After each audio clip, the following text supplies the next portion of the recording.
Hi everyone, welcome back to my channel. I hope you are doing good.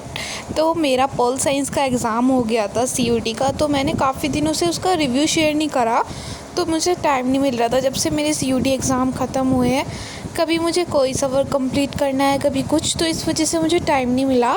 तो finally मुझे आज वो review बताना था, मतलब मेरा किस टॉपिक से पोल साइंस से ज़्यादा क्वेश्चंस आए थे और किस तरीके से आपको क्वेश्चन अटैम्प्ट करने हैं। तो फुल वीडियो उसी के ऊपर होने वाली है। और एक और वीडियो मैं आज डालूँगी हिस्ट्री के ऊपर, क्योंकि उस दिन मेरे 3 एग्ज़ाम थे। इंग्लिश का रिव्यू मैंने ऑलरेडी शेयर कर दिया, पोल साइंस और हिस्ट्री रह गया था, इसलिए मुझे आज वो शेयर करना था। तो पोल साइंस का एग्ज़ाम मैं कहूँगी मॉडरेट था, नॉट सो इजी और नॉट सो हार्ड, क्योंकि मॉडरेट एग्ज़ाम में कुछ ऐसे थे, कुछ क्वेश्चन जो मुझे लगे वो हार्ड थे, पर नॉर्मली क्वेश्चन मॉडरेट थे। अगर आपने एनसीईआरटी अच्छे से पढ़ रखी है तो आप वो क्वेश्चन आराम से अटैम्प्ट कर सकते हो। और ऐसा नहीं है, क्वेश्चन आपको अलग ही लैंग्वेज में मिलेगा। सिंपल लैंग्वेज में क्वेश्चंस थे, जैसे कि आपको कुछ भी पूछा गया है तो एकदम सिंपल सा क्वेश्चन दे रखा है, क्वेश्चन पढ़ के आपने उस टॉपिक के बारे में पढ़ा होगा तो आपका उसका आंसर आराम से देख सकते हो।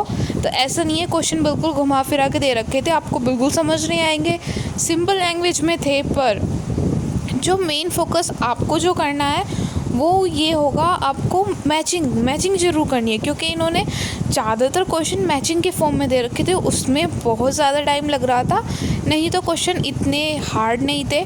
और जो डेट वाले क्वेश्चन थे वो काफ़ी ज़्यादा दे रखे थे, तो इसलिए आपको उन दोनों पे ज़्यादा फोकस करना है। और पोल साइंस में मेरा जो फर्स्ट चैप्टर था इंटरनेशनल वाली पॉलिटिक्स से, जो एंड ऑफ बाइपोलैरिटी था, उससे काफ़ी सारे क्वेश्चंस बने थे, तो आप उस चैप्टर को अच्छे से पढ़ के जाना।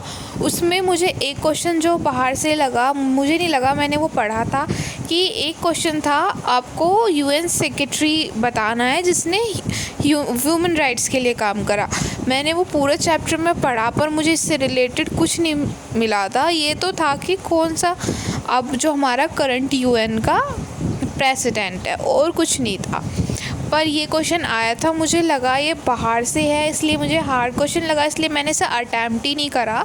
वैसे तो मैंने सारे क्वेश्चन अटैम्प्ट करे, आई थिंक मैंने 2 to 4 क्वेश्चन मैंने छोड़ दिए थे, क्योंकि मुझे समझ ही नहीं आ रहे थे। मुझे लगा नेगेटिव मार्किंग की वजह से मेरे मार्क्स ना कट जाए, इसलिए मैंने वो अटैम्प्ट ही नहीं करा। नहीं तो क्वेश्चंस काफ़ी इजी थे। अगर आपने अच्छे से एनसीईआरटी पढ़ रखी है तो आप उसको अच्छे से अटैम्प्ट कर सकते हो। वैसे तो पेपर काफ़ी अच्छा था, कोई भी पिक्चर बेस्ड मेरा कोई भी क्वेश्चन नहीं आया था। हाँ, लास्ट में 2 RC आए थे, रीडिंग कॉम्प्रीहेंशन, वो भी बुक से ही थे, तो आपको इतना ज़्यादा हार्ड नहीं लगेगा, आप उसको अच्छे से कर सकते हो। और जो आपको याद करना है इंडियन पॉलिटिक्स में, उसमें आपको इंडियन पॉलिटिक्स में जैसे हमारे देश को इंडिपेंडेंस मिली थी उससे बाद में वे कुछ डेट्स याद करनी है। और चाइना का ज़रूर याद करना पड़ेगा आपको, क्योंकि चाइना का काफ़ी सारे क्वेश्चन बना रखे थे उन्होंने।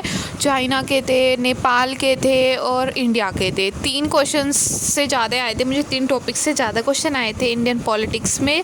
और लास्ट से कुछ क्वेश्चंस आए थे the end of Congress system, तो उधर से भी काफ़ी सारे क्वेश्चंस थे, और मुझे नहीं लगता कहीं से क्वेश्चंस थे। और ज़्यादातर क्वेश्चन मेरे वर्ल्ड पॉलिटिक्स से थे, इंडियन पॉलिटिक्स से काफ़ी कम क्वेश्चंस थे। जो थैंक्स फॉर वॉचिंग।